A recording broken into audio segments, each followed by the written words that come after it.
करकमलसङ्कोचशशिभिः तरूणां दिव्यानाम् असतैव ते चण्डिचरणौ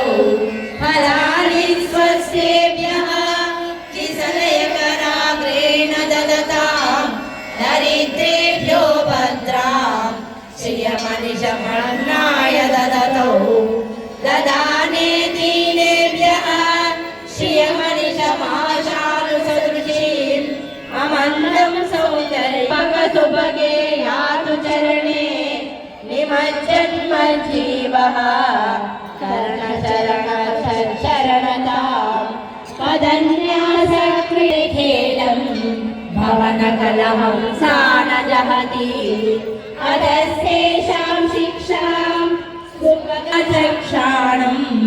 चरणकमलं चारुचरिते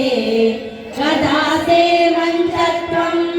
दुहिन हरिरुद्रेश्वरभृतः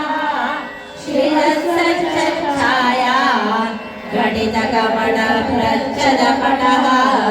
त्वदीयानां भासां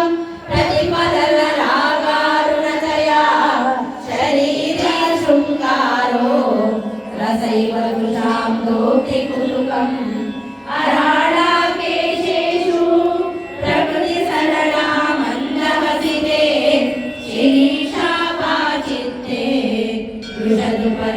वृषदुपरशोभाकुञ्जतटे मध्ये ऋतुर्नसिचारो विषये जगद्भ्रातुं शम्भो जयति करुणा काचिदरुणा कलङ्कः कसूरी रजनिकरबिम्बं जलमयं कलाभिः कर्पूरैः मरकतकरण्डं निबिडितम् अतः स्वभो